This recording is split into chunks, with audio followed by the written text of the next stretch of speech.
MP board class 12 general English में आपका स्वागत है। आज आप पढ़ेंगे lesson 10 the hill top temple जो पोयम है, इसके महत्वपूर्ण क्वेश्चन आंसर हम करेंगे। तो देखिए, हम बात करें क्वेश्चन 1 की, तो क्वेश्चन 1 2017 में पूछा गया है, इसलिए यह आईएमपी क्वेश्चन है। तो देखिए, पहला क्वेश्चन क्या था, how can one reach the temple. Temple होता है मंदिर, और रीच मतलब किसी भी स्थान तक पहुंचना, और वन वन का वैसे मतलब एक होता है, लेकिन वन का मतलब हम भी होता है, ध्यान रखना। तो यहाँ पे वन का मतलब है हम, तो हाउ मतलब कैसे, कैन मतलब सकते हैं, तो हम मंदिर तक कैसे पहुंच सकते हैं। तो देखिए, पोयम में बताया गया है कि एक पहाड़ी के ऊपर मंदिर बना हुआ है। हम उस मंदिर तक जो है बहुत सारी जो उस पे सीढ़ियां बनाई गई हैं उस पहाड़ी पर, तो पहाड़ी पर जितनी भी सीढ़ियां बनाई गई हैं उसके बहुत सारे जो है स्टेप्स हैं, उन सब जो है सीढ़ियों को पार करके ही हम मंदिर तक पहुंच पाएंगे। तो देखिए, आंसर क्या बताया गया, हम मंदिर तक पहुंच सकते हैं केवल पहाड़ी पर बनी सीढ़ियों के बहुत सारे स्टेप्स को चढ़कर। देखिए, यहाँ स्टेप्स वर्ड तो आप जानते होंगे। यदि हम बात करें सीढ़ी की, तो देखिए जो सीढ़ी होती हैं इस प्रकार से समझ लें सीढ़ी, तो इनके जो कदम होते हैं, एक कदम जे हो गया, एक जे हो गया, जे हो गया, तो जे कहलाते हैं स्टेप्स। तो यहाँ पे इस प्रकार की बहुत सारी सीढ़ियां बनी हुई हैं, और इन स्टेप्स को चढ़ कर के ही आप जो है मंदिर तक पहुंच पाएंगे। तो देखिए, हम इन दो लाइनों को ट्रांसलेट करेंगे, तो कैसे करेंगे। सबसे पहली चीज सीढ़ियों की बात कर लें, तो सीढ़ी के लिए कहा जाता है स्टेयर। ठीक है ना, आप ध्यान रखना, स्टेयर होता है सीढ़ी, स्टेयर्स सीढ़ियों की बात हो गई। और फिर यहाँ पे बनी, देखिए बनना जो होता है बिल्ड क्रिया होती है, तो बिल्ड क्रिया का यहाँ पे थर्ड फॉर्म बिल्ट हम कहेंगे। बिल्ट मतलब बनी हुई। पहाड़ी तो आपको पता है पाठ में नाम लिया गया है हिल, तो हिल यहाँ पे पहाड़ी के लिए कहा जाता है, बिल्ट मतलब बनी हुई। ओनली केवल, ओ एन ऑन मतलब पर, ऑफ मतलब के। अब बहुत सारे का मतलब है बहुत सारे स्टेप्स, यहाँ पे मतलब बहुत बड़ी संख्या होगी, तो हम कह सकते हैं आ लार्ज नंबर ऑफ। ठीक है ना, ध्यान रखना, यहाँ पे बहुत सारे के लिए लिखा गया है आ लार्ज नंबर ऑफ, मतलब आ लार्ज नंबर हम कह सकते हैं, आ लार्ज नंबर ऑफ मतलब बहुत सारी संख्या होती है आ लार्ज नंबर ऑफ। तो यहाँ पे आ लार्ज नंबर ऑफ स्टेप्स को स्टेप्स ही हम कहते हैं, को के लिए ट्रांसलेट नहीं करते हैं। चढ़कर, जब क्रिया में कर शब्द जोड़ देते हैं, जैसे लिख कर, पढ़कर, यहाँ गा कर, तो यहाँ पे आपको पता होगा बाय प्लस आईएनजी फॉर्म लिखा जाता है, तो यहाँ बाय क्लाइंबिंग कह सकते हैं हम। बाय क्लाइंबिंग मतलब चढ़कर। स्टेप्स बहुत सारे हो गए, आ लार्ज नंबर ऑफ स्टेप्स हो गए, ऑफ स्टेयर की बात हो गई, बिल्ट मतलब बनी, ऑन द हिल मतलब पहाड़ी पर, ओनली केवल हो गया, और यह लाइन तो क्वेश्चन की हो गई। तो देखिए, पहली लाइन हो गई क्वेश्चन की, हम मंदिर तक पहुंच सकते हैं, बस कैन को स्थान पे रखना पड़ेगा। तो देखिए, पहली लाइन तो हो गई कि one can reach the temple, हम मंदिर तक पहुंच सकते हैं, one can reach the temple. और फिर देखिए दूसरी लाइन, ओनली केवल, बाय क्लाइंबिंग मतलब चढ़कर, ओनली बाय क्लाइंबिंग केवल चढ़कर, और फिर आ लार्ज नंबर ऑफ स्टेप्स। ठीक है ना, आ लार्ज नंबर ऑफ स्टेप्स बहुत सारे स्टेप्स को चढ़कर, और फिर ऑफ हो जाएगा, फिर द स्टेयर्स सीढ़ियों के, ऑफ द स्टेयर्स, और फिर बिल्ट मतलब बनी हुई, ऑन द हिल मतलब पहाड़ी पर। तो देखिए, इस प्रकार से हो जाएगा only by climbing a large number of steps of the stairs built on the hill. तो पहली लाइन क्वेश्चन की थी one can reach the temple, फिर दूसरी लाइन है only by climbing a large number of steps of the stairs built on the hill.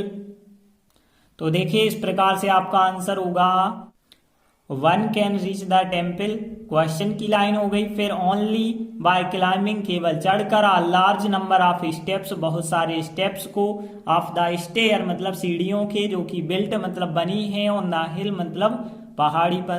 तो देखिए यह क्वेश्चन आईएमपी है, इस अध्याय का केवल एक ही क्वेश्चन आईएमपी है, लेकिन फिर भी हम और आगे के क्वेश्चन भी करेंगे। जैसे दूसरा क्वेश्चन है, तो देखिए यह एक भी बार नहीं पूछा गया है, लेकिन फिर भी हम इसे कर लेते हैं।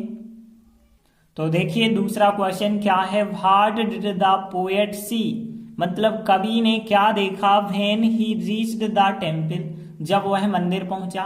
तो देखिए पोयम में बताया गया है मंदिर कैसे पहुंच सकते हैं, और जैसे ही कवि मंदिर पहुंचा तो वहां जो विराजमान देवी हैं, जिन्हें अचल देवी कहा जाता है, तो उसे अचल देवी के दर्शन हुए।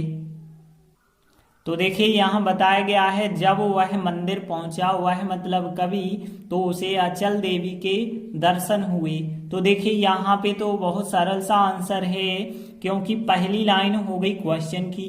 पहली लाइन यहाँ से आप लास्ट तक लिखेंगे तो के लिए कोई शब्द नहीं है, तो पहली लाइन हो गई when he reached the temple, मतलब जब वह मंदिर पहुंचा। उसे मतलब ही हम कहेंगे, उसे मतलब कवि को। और दर्शन हुए, तो दर्शन हुए होता है देखना, दिखाई देना ही हम कहेंगे, तो सी क्रिया ही होगी यहाँ पे, देखना या दर्शन हुए।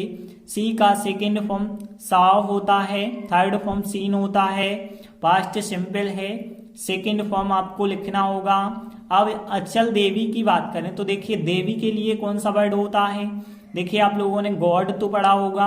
अब गॉडेस जो होता है, गॉडेस कहलाती हैं देवी, तो गॉडेस आप याद रखना देवी के लिए। यहाँ अचल, अचल का मतलब है कि यहाँ पे स्थिर कह सकते हैं, जो चलायमान नहीं होंगी, मतलब एक जगह बैठी रहती हैं। तो अचल शब्द के लिए जो वर्ड होता है इमूवेबल याद रखना है, तो इमूवेबल का मतलब होता है अचल। तो इमूवेबल गॉडेस कह सकते हैं हम, इमूवेबल गॉडेस। तो फिर लाइन कैसे बनेगी, देखिए उसे अचल देवी के दर्शन हुए, पास्ट सिंपल, मतलब ही। सी का सेकंड फॉर्म साव, मतलब उसे दर्शन हुए। अब देखिए क्रिया के बाद ऑफ वर्ड नहीं आप लिख सकते हैं, तो फिर ये पूरा लिखना होगा the immovable goddess, the immovable goddess मतलब अचल देवी के।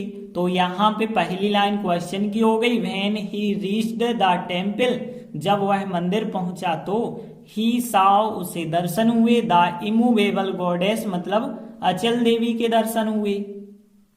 तो देखिए इस प्रकार से आंसर बना है, when he reached the temple, मतलब जब वह मंदिर पहुंचा तो ही साव मतलब उसने देखा या उससे दर्शन हुए, द इमूवेबल गॉडेस मतलब अचल देवी के दर्शन हुए। इसके बाद देखिए तीसरा क्वेश्चन भी इसी प्रकार से है, क्या यह एक भी बार परीक्षा में नहीं आया, लेकिन फिर भी इसे कर लें। तो देखिए तीसरा क्वेश्चन क्या है, what does the poet compare, compare करना मतलब तुलना करना। तो कवि जो है तुलना करता है द ह्यूमन बॉडी, मानव शरीर की तुलना करता है, विथ मतलब के साथ। तो यहाँ पे व्हाट मतलब क्या या किस चीज की बात होती है, तो कवि किस चीज के साथ मानव शरीर की तुलना करता है। तो यहाँ पोयम में बताया गया है, कवि कहता है कि चारों ओर जो है संसार में मनुष्य ही मनुष्य दिखाई देते हैं, लगता है जैसे मनुष्य जो है सभी जगह हो गए हों। मतलब जो है कवि को चारों ओर सर्वव्यापक आत्मा दिखाई देती है, मतलब आत्मा ही आत्मा चारों तरफ हैं। तो कवि ने मानव शरीर की तुलना सर्वव्यापक आत्मा से कर दी है। फिर तो देखिए बिल्कुल बताया गया है, कवि सर्वव्यापक आत्मा के साथ मानव शरीर की तुलना करता है। सर्वव्यापक का मतलब जो सभी जगह फैली हो, तो यहाँ पे उसे लगता है जैसे आत्माएं जो है सभी जगह फैली हो, तो इस वजह से मानव शरीर को आत्मा के साथ तुलना कर दी है कवि ने। तो देखिए यहाँ पे इस लाइन का ट्रांसलेट करना तो आसान होगा, बस यहाँ पे सर्वव्यापक आत्मा के लिए वर्ड पता होना चाहिए, बाकी सब वर्ड तो क्वेश्चन के ही हैं। तो यहाँ पे देखिए सर्वव्यापक के लिए कौन सा शब्द होता है, सुना भी होगा, यूनिवर्सल होता है। तो यूनिवर्सल का मतलब होता है सर्वव्यापक, और आत्मा के लिए सोल सुना होगा, सोल मतलब आत्मा। तो यहाँ पे हो जाएगा फिर यूनिवर्सल सोल। और यहाँ पे बाकी सब वर्ड आपको पता है, विथ मतलब के साथ, मानव शरीर मतलब ह्यूमन बॉडी की बात पता है, और फिर जो है तुलना करना कंपेयर की बात पता है। तो देखिए आपको क्या करना है, क्वेश्चन ही बिल्कुल पूरा लिखना है, लेकिन ध्यान रखना जब डज आप हटा रहे हैं तो कंपेयर में एस आ जाएगा। तो यहाँ पे the poet compares the human body with, और फिर केवल इतना शब्द लिखना है द यूनिवर्सल सोल, बस ठीक है ना। तो द यूनिवर्सल सोल आपको लिखना है, पूरी लाइन क्वेश्चन की है। The poet compares the human body with, फिर लिखना है द यूनिवर्सल सोल। तो देखिए इस प्रकार से आंसर होगा the poet compares the human body with, इतनी लाइन क्वेश्चन की हो गई, और लास्ट में लिख देना होगा द यूनिवर्सल सोल। तो देखिए केवल एक शब्द ही लिखना था, द यूनिवर्सल सोल, तो यह तो आंसर आप लोगों से बन जाएगा। देखिए अगला क्वेश्चन आईएमपी हम कहेंगे क्योंकि 2012 में पूछा गया क्वेश्चन है। तो देखिए क्वेश्चन 4 क्या है, how does the secret spirit, मतलब होता है गुप्त जीवात्मा। गुप्त जीवात्मा हम अपने अंदर की आत्मा को ही कहते हैं। तो गुप्त जीवात्मा किस प्रकार से ऑपरेट करती है, ऑपरेट करना होता है कार्य करना।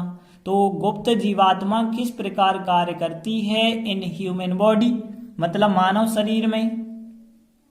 तो देखिए पोयम में बताया गया है जो गुप्त जीवात्मा होती है पूरे मानव शरीर के अंदर रहती है। तो हम कह सकते हैं जो मानव शरीर है वो उसके एक खेल के मैदान की तरह हो जाता है, जहां पे वह रहती है, हर कार्य करती है। तो यहाँ पे हम सीधा सा कह सकते हैं कि मानव शरीर उसके लिए एक कार्य स्थल बन जाता है, मतलब एक जो है खेल का मैदान बन जाता है। तो देखिए यहाँ क्या बताया गया, जो मानव शरीर होता है गुप्त जीवात्मा के लिए कार्य स्थल के रूप में कार्य करता है। मतलब मानव शरीर ऐसे लगता है जैसे जो है गुप्त जीवात्मा के लिए एक खेल का मैदान बन गया हो। तो इस वजह से यहाँ कार्य स्थल को जो है प्ले फील्ड कहा गया है। प्ले फील्ड मतलब कार्य स्थल। तो यहाँ पे केवल एक शब्द आपको याद रखना होगा, प्ले फील्ड। प्ले फील्ड का मतलब होगा यहाँ कार्यस्थल, कार्यस्थल या खेल का मैदान कह सकते हैं। तो गुप्त जीवात्मा बिल्कुल खेल का मैदान समझती है मानव शरीर को। तो यहाँ पे बस प्ले फील्ड आप याद रखेंगे। और के रूप में तो आपको पता होगा एज होता है, एज मतलब के रूप में। और कार्य करना, तो कार्य करना क्वेश्चन में ऑपरेट लिखा गया तो हम भी ऑपरेट लिखेंगे। और फॉर मतलब के लिए, और गुप्त जीवात्मा लिखा गया है क्वेश्चन में द सीक्रेट स्पिरिट, यही लिखेंगे हम। और फिर मानव शरीर को ह्यूमन बॉडी कहते हैं तो ह्यूमन बॉडी हम लिखेंगे। तो देखिए यहाँ पे मानव शरीर कार्य करता है प्रेजेंट सिंपल।